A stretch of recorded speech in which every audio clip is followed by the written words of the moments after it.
So D over here represents it's a demand curve, and 0 over here represents that this is my very original first curve. When you're going to have like shifts and stuff happening, then you will be able to see which one's the new one, which is the old one. So these notations are for that purpose. So I'm going to do a marking over here, which you guys can also do. At the price of 100, the consumer's quantity demanded is 2. Wants to purchase 2 units. Is willing and able to purchase 2 at the price of 100. Now, what's going to happen if the price goes up? Okay. If price rises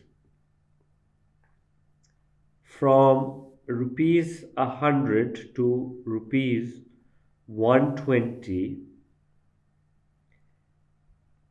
then, so what's going to happen then is, let's do a marking and see. This is how you read. The price has gone to 120.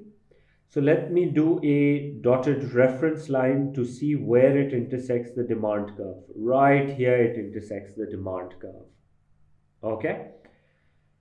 And let me see this intersection. Where does it mark on the x-axis? It marks on 1 unit.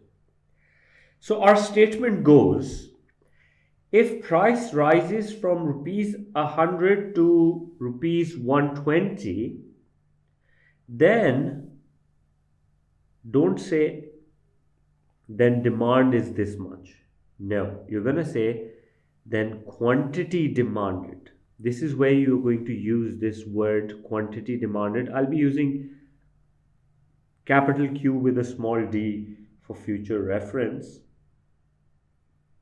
So if the price rises from 100 to 120, then quantity demanded falls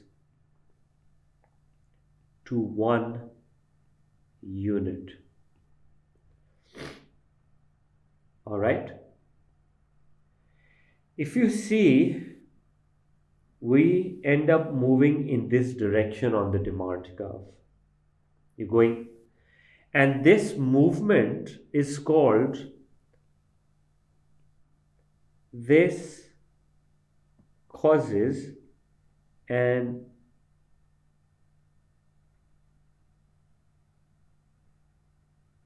upward or a leftward movement. In fact, let me change the color for this word. Movement along the demand curve. So when you're moving up or down the same demand curve, this is called movement along the curve.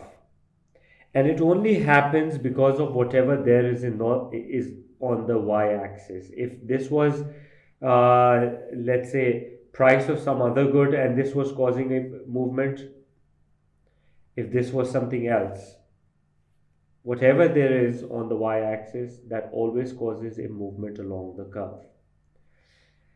Second scenario. Now, on the other hand, now it's not completed, in fact.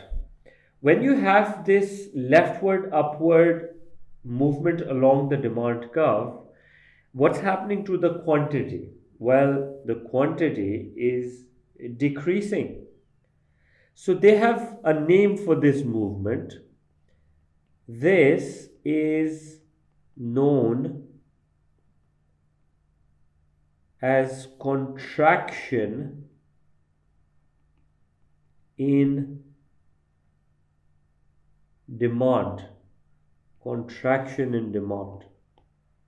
Now, the second part to it is, what if the price goes up? Then what? If price goes down. So if price falls, yes, from rupees 100 to rupees 80, then what happens? So I'll go into my graph and I will see this is 80 right here. I'll start making a dotted line to see where it connects to my demand curve right here.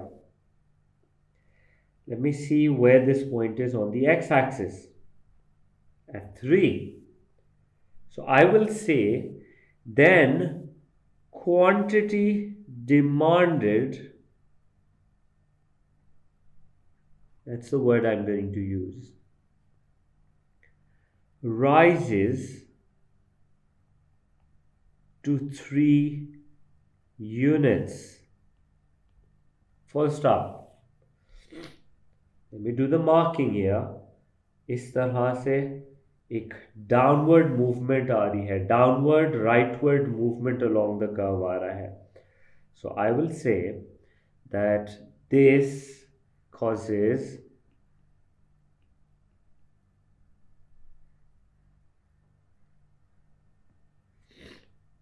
a downward slash, in this case it's a rightward movement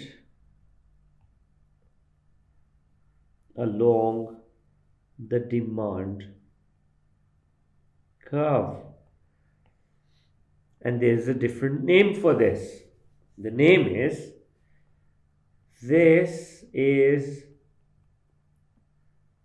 known as, expansion भी ठीक है, extension भी ठीक है.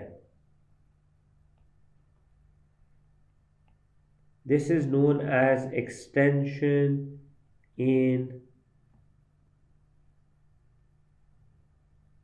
demand. Okay, and the quantity is increasing.